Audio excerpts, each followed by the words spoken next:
system. When somebody is spinning out, what roots can you grow so that you are able to weather any storm? Well, one of the roots has got to be self care. You can't abandon or neglect yourself when you're dealing with an addict and alcoholic. And now I know you've heard this a million ways. You've got to fill up your love cup, honey, before you fill up somebody else's love cup. You've got to put the mask on yourself first before you put I could give it to you a million ways. But what I'm saying is it's harder. That's just like no shit, right? Why is that so hard for us to put the mask on ourselves? Because when we're in the state that we're in, when we're dealing or living with an addict or an alcoholic, it is chaos, it is anxiety, it is mayhem. And you're not in a mental state to be like, oh, let me put my mask on. It's hard for you to do that, is what I'm saying. So it has to be the only way to overcome that is not to make it emergent, like put the life mask on you first, but to make it consistent, make it a practice that you have every day that's non-negotiable no matter what's going on.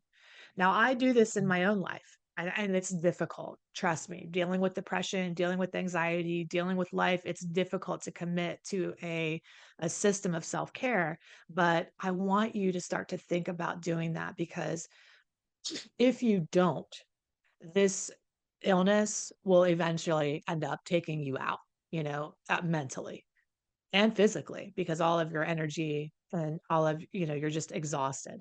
So, what I'm going to encourage you to do is start to think about if self care was a priority and you had permission and it wasn't just a nice thing to do, it was a requirement for you to take care of yourself when you're dealing with an addict and alcoholic.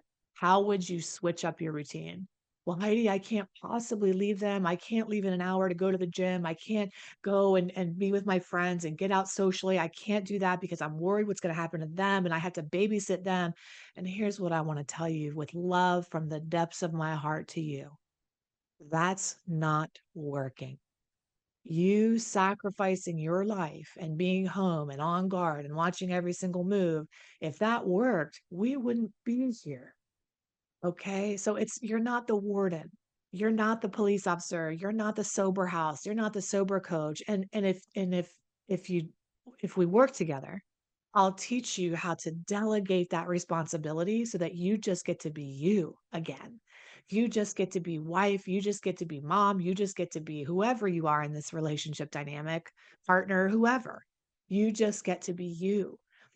And you're losing yourself in this because all of your attention and all of your focus and all of your energy is going into them. So it's just a simple message today. It's a simple talk about reminding you that you have permission to be able to take care of yourself and not just the bare minimum. Let's go a step above that. What about that family that went on the cruise? How I started this story today. What about them? Is that a bit drastic? Is that a bit much? Like, could you book a vacation? Could you go somewhere? Could you join a program and carve out your Wednesday nights or your Tuesdays just for you? Could you do that? Is that okay for you to do? When you start to question, am I allowed to be happy when they're suffering? That is the very definition of codependency. Of course, you're allowed to be okay when they're suffering. You can have compassion for them that they're suffering, but you don't have to suffer with them.